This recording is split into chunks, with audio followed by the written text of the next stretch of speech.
Good morning, everyone. Welcome to the 2021 Northern Kentucky Restoration Weekend. My name is Christopher Myers, and I'll be moderating this session. Please use the Q&A function of Zoom to ask your questions throughout the presentation. Please also let us know through chat if you have any problems hearing or seeing the speaker. Our speaker is Margo Warminski with the Cincinnati Preservation Association. Margo Warminski is a native of Detroit who fell in love with the Cincinnati area on the way back from a camping trip and decided to move here. For 17 years, she has been proud to hold one of the best jobs in the city, Preservation Director of the Cincinnati Preservation Association. Margo is the author of dozens of National Register nominations, most recently, the 1450 building Buena Vista Historic District in Newport's West End. She is currently restoring a house in Bellevue that came close to being demolished, which she shares with 3 cats rescued from the street. So let's welcome Margo. Good morning, everyone. Welcome to the Southgate Street School. I'll be talking you through this fascinating presentation. Greater Cincinnati, as a way of introduction, is one of the oldest cities in the region, with a rich trove of great buildings, historic sites, and architectural gems. However, for many years, these treasures went largely unappreciated by many people and too often were either ignored or torn down for new development. Now, by the 1970s, however, a new generation of historians and residents began to appreciate America's historic treasures and to form preservation organizations such as Cincinnati Preservation Association to save, preserve, and restore them. Now, the first and the oldest slides that we'll be talking about today are the federal style. Now, just what kinds of buildings were these new preservationists intent on saving? Well, the elegant and refined federal style, which was imported from England, was one of the first to capture the imagination of well-to-do American settlers. Characteristics include symmetry, classical details, Palladian windows, and elliptical fanlights. Now, one of the best local examples of the style is Elmwood Hall in Ludlow, which was built in 1818 for well-to-do landowner Thomas D. Carneal. For years later in its existence, it housed a candy factory. Threatened with demolition by a later owner, Elmwood Hall has been restored to its gracious character by its present owner, architectural historian and UC professor, Patrick Snaden. The house has been recorded by the Historic American Building Survey and is listed in the National Register of Historic Places. Now, tucked away on a side street in Ludlow is this great house, which originally had 900, count them, 900 acres of land facing the Ohio River. Can you imagine what that would be worth today? Key characteristics of the house include gracious side and rear inset porches that are original to its design. Now, moving forward in time, we'll go to the next style, which is the Greek Revival style. And it was indeed based on classical Greek temples and was popular since about 1820 to 1840 or 50. Now, the Greek Revival style was an architectural movement of the early 19th century, for the most part in Europe and the US. Based on 5th century Greek temples, it spread rapidly through the continent and the youthful United States.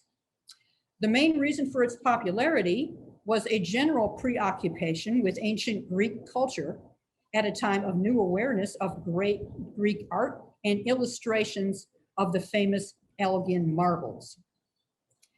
The most powerful image of the period is the temple front facade of the British Museum, which of course from its name you can tell is in England, designed in the Greek Ionic order on a massive scale. And if you ever see a photo of that building, you will know what I mean. Now locally, especially if you happen to live in Newport, the best known example of the Greek Revival may be Bellevue, the Grand General James Taylor Mansion in what is now the Mansion Hill neighborhood, and Mansion Hill was named for the Taylor Mansion, not surprisingly. The mansion was built circa 1820 for the founder of Newport as a centerpiece of his 1,000-acre estate. That, of course, was General James Taylor himself. The house has been attributed to master architect Benjamin Henry Latrobe and is referenced in Patrick Snaden's book, the same Patrick Snaden, professor, The Domestic Architecture of Benjamin Latrobe. Side view here from 3rd Street. Now, following the general's death, the house was threatened with demolition, but fortunately, it was saved by the general's grandson, Colonel John Taylor, and the colonel's wife, Betty, an early example of women in preservation. Now, as you can see in this historic photograph, very old photograph, the house later saw major alterations in the form of the removal of one wing, the relocation of another, and the addition of a 2-tiered full-width porch extending across the front facade. Now, can you imagine the hand labor that went in that project? And this is before a lot of other space-saving design for it. It is currently vacant, awaiting a new use and a new chapter in its storied life. Now, speaking of Greek revival, here's an example of the style in a more modest form. It can also be seen at 17 East 6th Street in downtown Newport, a very handsome building, probably built about 1840 to 1850. Well-preserved side passage brick residence retains stepped parapets and historic wood and leaded glass windows. And an interesting bit of trivia for you here. A historic marker in front of the building celebrates its history. Now, formerly a private residence, the building currently houses the office of Mark Schroer, MD, the last surviving medical office in what was once the city's Physicians Row. The building, fortunately, is well cared for by the Schroer family, who appreciate its history.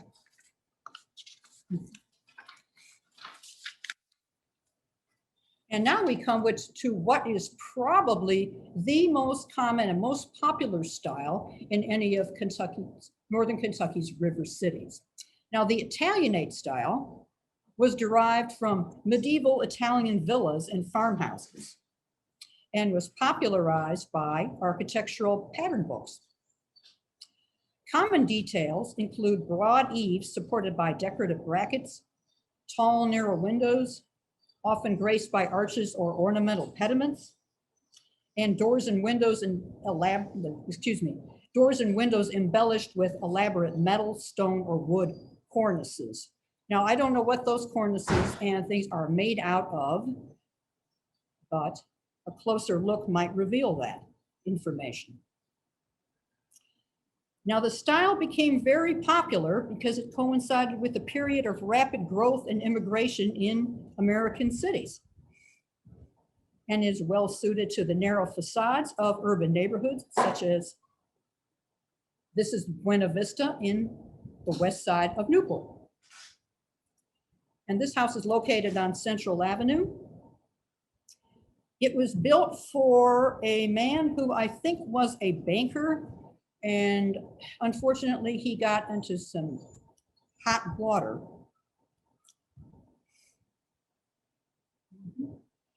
The house is distinctive, well detailed, and particularly well preserved, located at 1016 Central Avenue, again in the Buena Vista Historic District, which, by the way, was listed in the register in, I think, 2019. And the owner, again, who did get in trouble, was a banker and a whiskey merchant. Now, there's an interesting combination for you. The house exhibits floor-to-ceiling windows, an inset side porch, and projecting side wings, which, by the way, are very unusual for a house of that type. The reason that the owner was able to provide that luxury for himself is because he's got a big lot. It's actually a double lot, and he has extra space on the side too, which would accommodate this extra space. There, yeah, you can see it clearly now. Another interesting thing about this block is that the house next door on the left has many details in common. It's kind of simplified and stripped down, but I'll be darned if they're not the same builder or architect.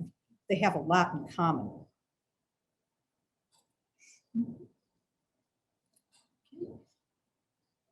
Now, several blocks away is another example of the Italianate style, much simpler and much more stripped down, but very recognizable all the same. 6-unit row house at 900 to 912 Columbia Street. One of 3 in the city, by the way. It was built circa 1880s.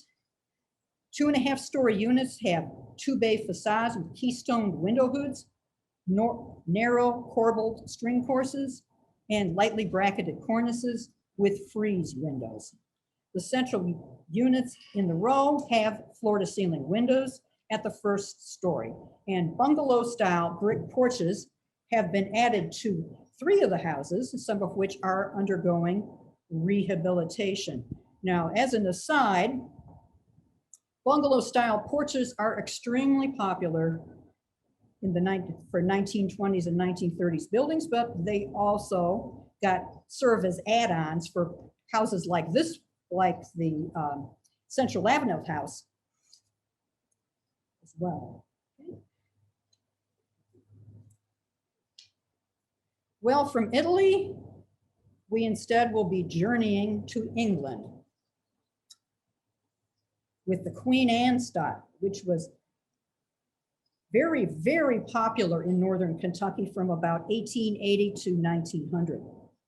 Now, the rise of the richly ornamented, and that is certainly what it was, Queen Anne style coincided with the growth of streetcar suburbs and other well-to-do suburban communities in northern Kentucky.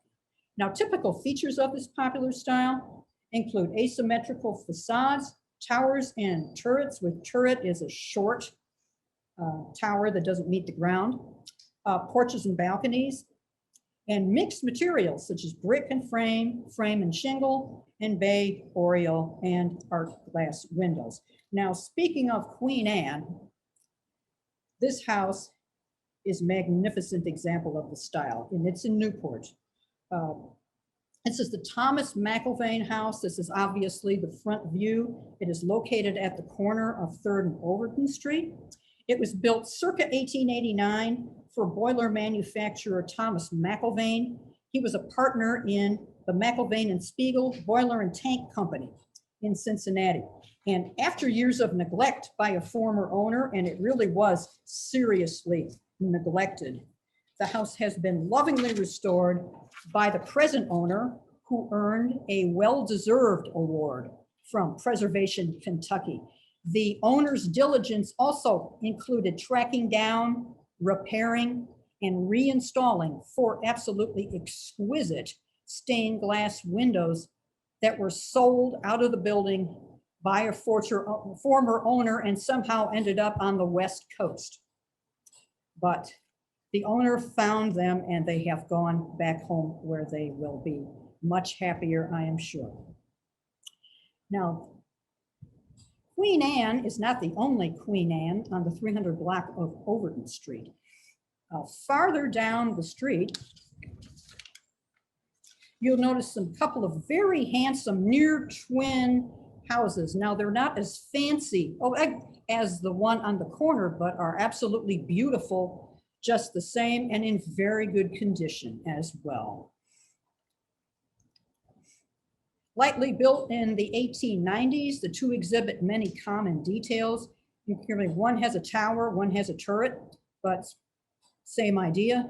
Clustered porch posts of similar design on rock-faced stone piers, high quality stained, leaded, and curved glass windows. Curved glass windows, by the way, were a real luxury item and remain so today. And alternating quoins, those are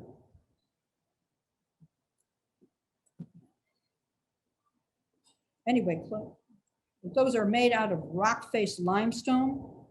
And you will also notice high quality stained, curved, and clad glass windows and belt.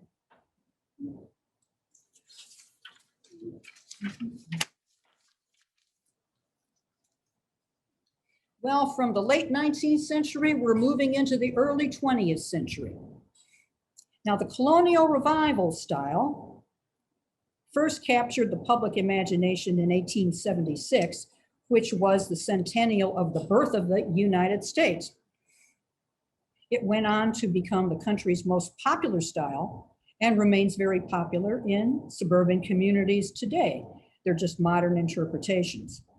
Greatest period of popularity was actually between 1880 and 1960, but it remains popular today.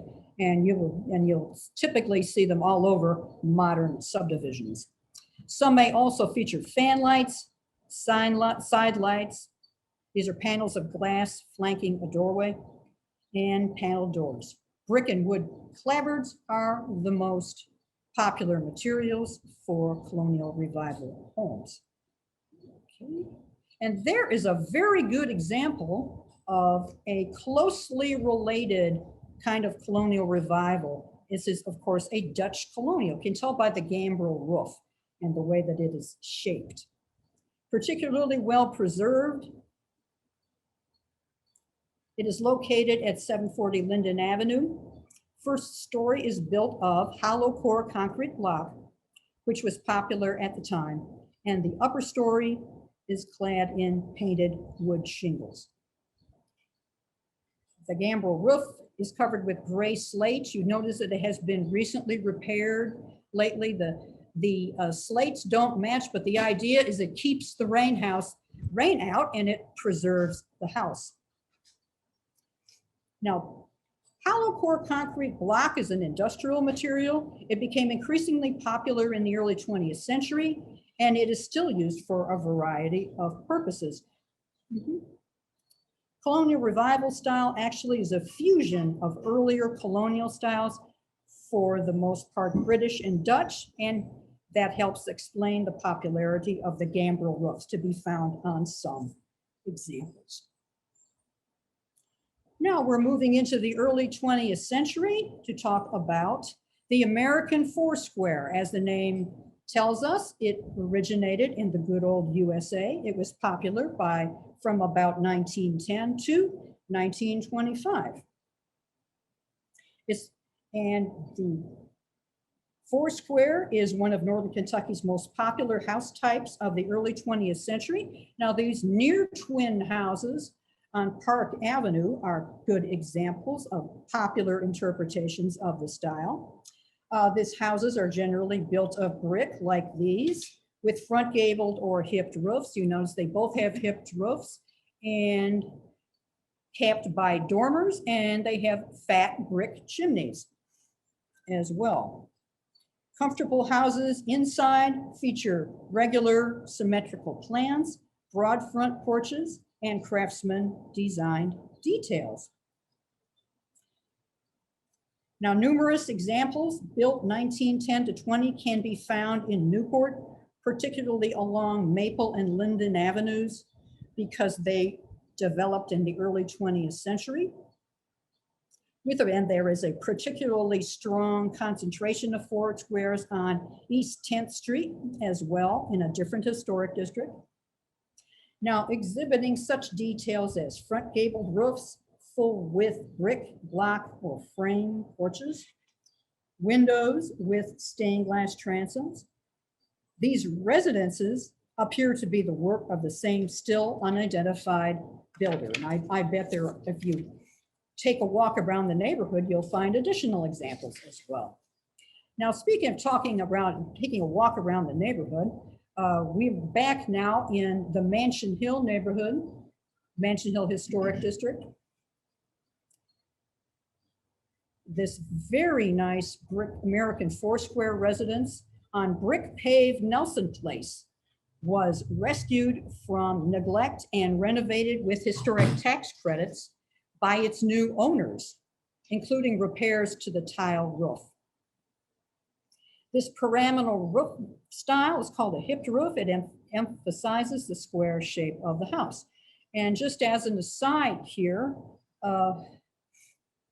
for a long time, this house had good owners who took good care of it, but unfortunately, after one of them passed away, it sank into decay and was rescued, so to speak, by caring new owners who renovated it very nicely and took advantage of historic tax credits, which made it easier to make the repairs, including repairs to that absolutely beautiful tile roof. Okay. And moving farther into the 20th century, the next style that came to popularity, and it was one that was related to the earlier style, but had its own very distinct character. As I said, it came to popularity about 1910 and continued to be popular for the most part until 1930. But of course, the advent of the Great Depression slowed down the building industry. Now, the growing popularity of casual living and open plan houses in America, now possibly influenced by Hollywood. Now, as an aside here, a lot of movie stars lived in bungalows. They just dressed them up. And so a lot of people tried to keep up with the Joneses as well. So this possibly helped popularize, that's a mouthful, bungalow and craftsman designs. Now, in areas that developed after 1910, such as the far east side of Newport and the Cote Brilliant neighborhood, and certain neighborhoods of Covington as well, and don't forget Ludlow either, large numbers of bungalows. This bungalow is somewhat out of place because it's surrounded by Victorian homes on either side and across the street. But nevertheless, it is an absolute gem, virtually unaltered on its exterior since it was constructed. Now, typical bungalow built of brick and rectangular symmetrical designs. That's generally most of the bungalows in Northern Kentucky are brick like this handsome house. And also after 1927, smaller, simpler dormer front bungalows built of brick and frame were built in the 600 block of Oak Street. That's the very edge of Newport there. And reflecting the growing popularity of automobiles in the early 20th century, many of these bungalows were built with driveways or basement garages to accommodate cars. And generally, these accommodations to the auto are only big enough for one car because in those days, that was what was typical of the American family. If you had two cars, you were rich. Okay. Okay. And also something else, thank you for putting up that slide because I absolutely love this nighttime view. Okay, just like to mention that the house that I spoke of before on the left is not surrounded by other bungalows, which is what you would expect. Instead, it's surrounded by Italianates and Queen Anne's.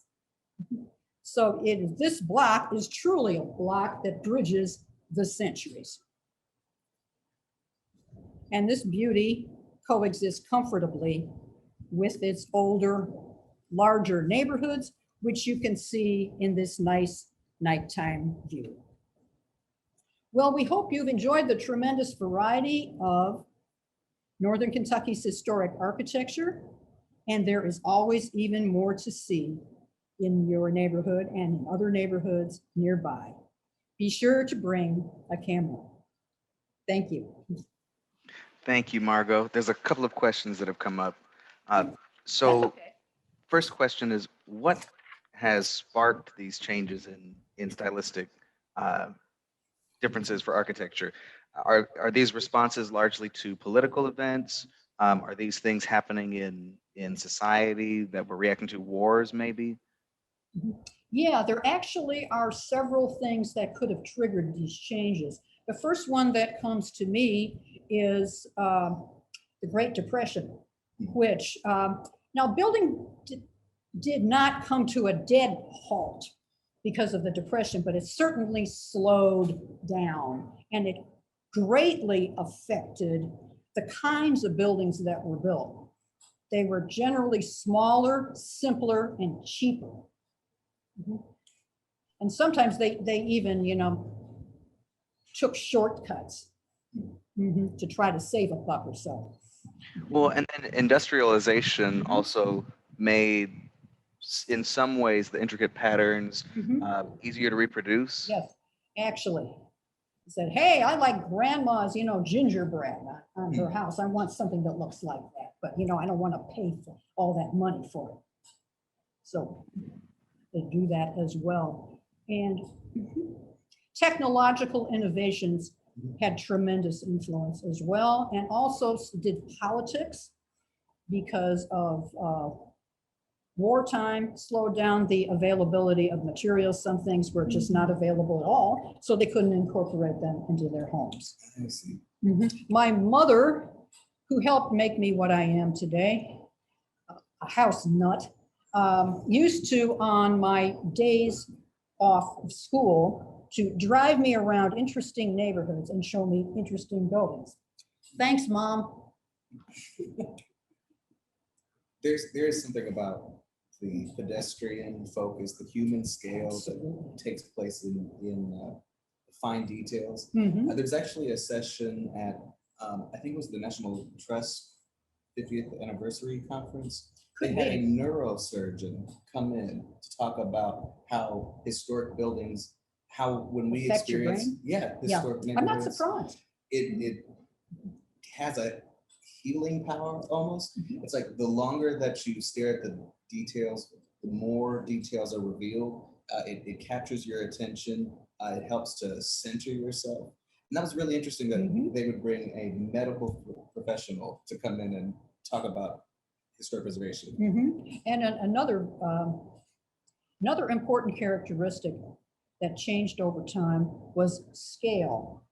How big is your lot? Like that beautiful bungalow, it's a lovely thing, but boy, I don't think there's a spare inch on that lot anywhere. It's really squeezed in there. It became more and more common to build houses that were set farther back from the street, and of course, buildings with driveways and multiple car garages, which required a bigger lot. I see. And I'll just add for the audience, if you have questions, feel free to throw them in the chat as well. So another question that did come up was related to houses and buildings that are really tough to categorize. Maybe they've had additions. You mentioned the bungalow addition, so 1920s, 1930s style on a Italian house. Oh, I've seen that before. There's plenty of those in Covington too. I bet there are. So if you're having trouble identifying that style, what are some resources that someone can use to help figure that out? Two different categories on the form. Oh, gotcha. Fell out two places. Right, but exactly. are there any professionals, any books, any other resources of that nature that you'd recommend? Someone trying to figure out what style is my house. Probably what I would recommend for them is that they either find, I don't know if this such animal exists or not, but if it does, try to find a style book that bridges the various styles, and then just kind of paste them together, or give them a shotgun wedding or whatever it means. And when you say a style book, for folks who may have never seen something like that, is that something you can find in the library, online? Okay. Main Library, Cincinnati, probably would be the best place to do that. Covington Library probably has some as well. I'm sure. Fantastic. So do you have a favorite style? Are you allowed to say? Greek revival. Greek revival? Gotcha.